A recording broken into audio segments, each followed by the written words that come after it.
The Book of Lamentations. It's a unique book in the Old Testament that contains 5 poems from an anonymous author who survived and is now reflecting back on the Babylonian siege of Jerusalem and the destruction and the exile that followed. Remember the whole story from the book of 2 Kings. The fall of Jerusalem and the exile was the most horrendous catastrophe in Israel's history up to this point. So remember, God had promised Abraham the land. He'd given David victory to make Jerusalem Israel's capital. And from David came the royal line of kings. You had God's presence there in the temple, and that's where the priests maintained the rituals of Israel's worship. And after 500 years of all of this history, in the summer of 587 BC, the city fell to Babylon. It was all decimated and gone. And so the Book of Lamentations is a memorial to the pain and confusion of the Israelites that followed this destruction.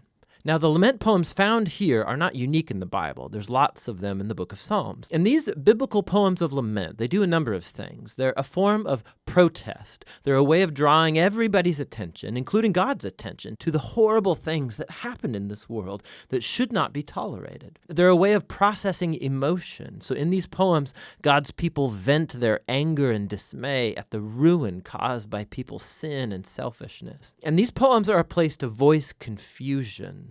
Suffering makes us ask questions about God's character and promises, and none of this is looked down on in the Bible. Just the opposite. These poems of lament give a sacred dignity to human suffering. And so these human words of grief that are addressed to God have now become part of God's word to his people. The design of these 5 poems is very intentional. It's part of the book's message. So chapters 1 through 4 are called acrostics, which means alphabet poems. Each poetic verse begins with a new letter of the Hebrew alphabet, which is made up of 22 letters. Now, this very ordered and linear structure, it's in stark contrast to the disorder of the pain and the confused grief that's explored in these poems. So it's like Israel's suffering is explored A to Z and is trying to express something that is inexpressible. Chapters 1 and 2 each have 1 verse per letter, giving them a really similar design, but the themes are very different. So chapter 1 focuses on the grief and shame of a figure called Lady Zion. The poet personifies the city of Jerusalem as a widow, also called the daughter of Zion. And she sits alone. She's bereaved of her loved ones, devastated. No one comes to comfort her. It's a very powerful metaphor. And then Lady Zion speaks. She calls on the Lord to notice her fate. And through this image, the poet, he's showing that the city's destruction brought a level of psychological trauma on the Israelites that can only be expressed as the experience of a funeral and the death of a loved one. Chapter 2 focuses on the fall of Jerusalem and how it was a consequence of Israel's sin and was brought about by God's wrath, which is a key word in this poem. Now, it's important to remember that in the Bible, God's wrath is not spontaneous, volatile anger. The biblical poets and prophets, they use this word to talk about God's justice. So Israel had entered a covenant agreement with God, and for centuries they've been violating it by worshiping other gods, perpetrating injustice, oppressing the poor. And so, yes, God is slow to anger, but he eventually does get angry at human evil, and he will bring his just anger in the form of punishment.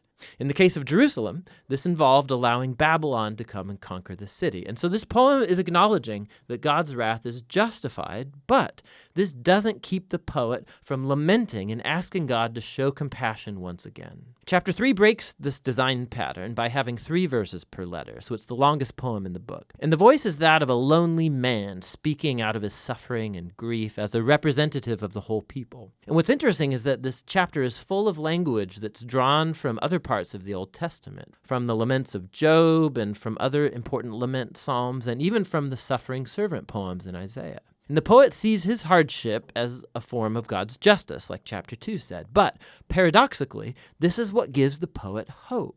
And it leads him to offer the only hopeful words in the whole book. Because of the Lord's covenant faithfulness, we do not perish. His mercies never fail. They're new every morning. How great is your faithfulness, O God. So I say to myself, the Lord is my inheritance, therefore I will put my hope in him. So the poet reasons, if God is consistent enough to bring his justice on human evil, then he'll also be consistent with his covenant promise to not allow evil to get the final word. And so for this poet, God's judgment is the seedbed of hope for the future.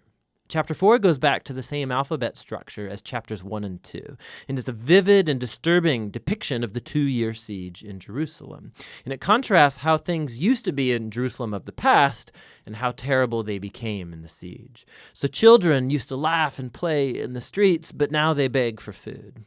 The wealthy used to eat lavish meals, but now they eat whatever they can find in the dirt. And the royal leaders used to be full of splendor, but now they're famished and dirty and unrecognizable. And the anointed king from the line of David has been captured and dragged away. So the poem's power comes from the shock of these contrasts, and it's exploring the depth of the suffering that Israel brought on itself. Now, the final poem is unique because it breaks the design pattern. It's the same length as all of the other alphabet poems, but the alphabet order is gone. It's like the poet can't hold it together anymore, and his grief has exploded back into chaos. The poem is a communal prayer for God's mercy. Israel begs God not to ignore their suffering or abandon them. And the poem offers a long list of all of the different kinds of people who were devastated by the fall of the city. They ask God not to forget these people, and they lament on behalf of others, giving voice to their pain. Suffering in silence is just not a virtue in this book. God's people are not asked to deny their emotions, but voice their protest, to vent their feelings and pour it all out before God.